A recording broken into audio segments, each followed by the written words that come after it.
Hey guys, my last couple of videos have just been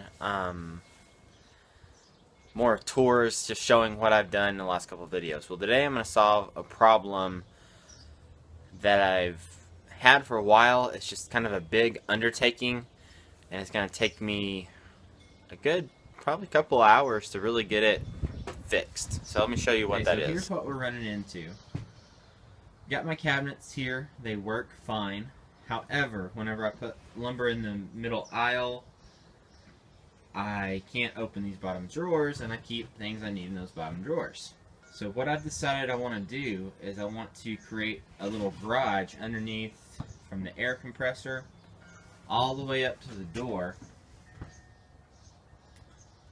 And that little garage is going to be to hold just 2x4s. I've got a big 2x12 that I use as kind of a scaffold with my little giant ladder.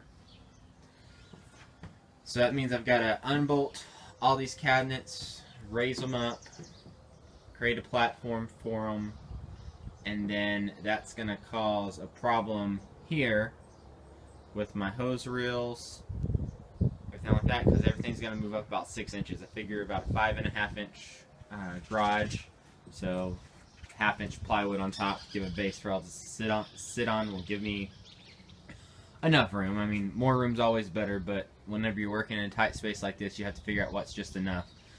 So the only thing I'm really kind of worried about, and that's why I've kind of chosen this measurement, is my paint sprayer that lives right here. I might have to find a different place for it. It can hang on the wall and maybe somewhere else in the trailer. Is it needs room to reach the top, so I'm gonna have to reroute electrical, my cord mounts, all this kind of stuff has got to change.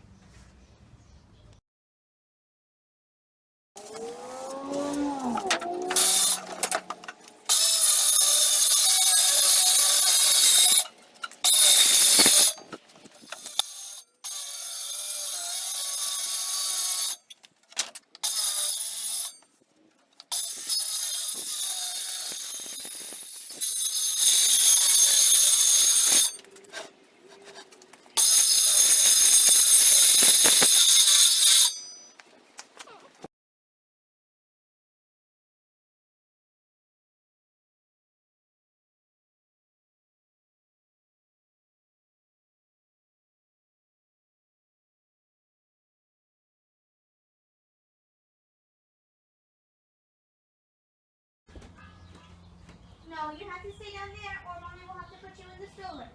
I need you to be safe. Okay, I got my cabinets up here. I've got to install just a little 3-inch strip right there to give my air compressor something to sit on. I've moved it back just a few inches over here, and I've got just a little kind of cradle. I'll do one right there. That'll be a good place to keep my brooms and dustpans and things like that.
I like it. So I've got my bench top done. I did one coat of brush on poly, sanded it, and then went over it with a coat of wipe on poly. I just buy a gallon of polyurethane and then cut it about 50-50 with mineral spirits to make wipe-on poly. This is just BC plywood, so it does have some voids that have been filled, but I think it looks nice. And now what I'm going to do, just because work's been slow and I've got the time to do it, I'm going to go ahead and paint my walls gray like I've wanted to do since the start. So that little bit of white lightened this up a good bit. Still want some more, so I'll probably dump some more white in here. This is Bear Spar paint. I've been mixing 3 different brands, a couple different sheens. This is not how you are supposed to mix paint. Might dump a little bit of primer in here too to make some paint and primer in one. Yeah, whatever. So I found some more white. This is all just extra paint left over from different jobs, my own house, etc. And I'm moving, so I don't want to take any of this paint with me, so I figured that I would use up all the scrap paint I have, or all the extra paint I have.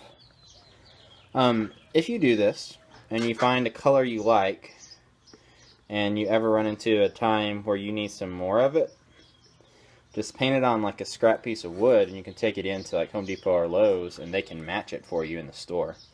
So most of the time this is just kind of a one-off solution. But if you ever find yourself really liking a color and wanting some more of it, that is your solution. So it's time to mix, mix, mix. Okay, so here is our final color. Can't really tell. It's kind of a light gray. It's going to darken up a little bit when it dries. Most colors like this do. And that is almost exactly what I had in mind whenever I was envisioning painting my trailer gray. A gallon should be enough to do probably 2 coats, which it'll need. Did water seal it a while back. Read somewhere that if you wait about 45 days, you can kind of paint over it. But should have just painted it to begin with, so I will keep you posted on how it holds up over the water seal. Okay, painting is boring to watch in my opinion.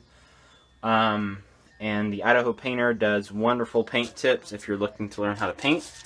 So I'm just going to do a quick before shot and then come back and do the after I'm done painting. Got the tools out of the way, mask this off, mask off a little bit of the floor. And I'm just going to cut in.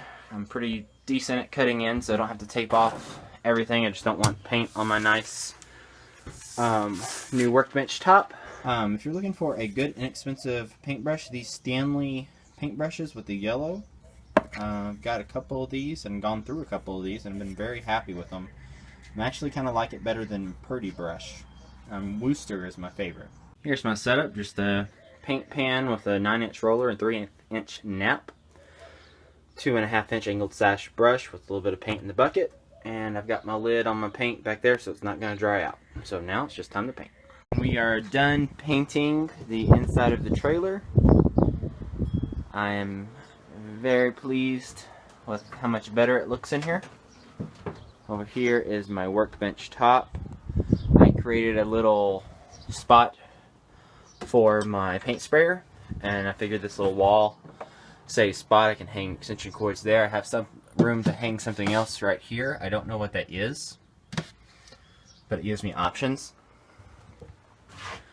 When you come in, I also have a little spot here. The reason this is wider than the sprayer is because I wanted to anchor it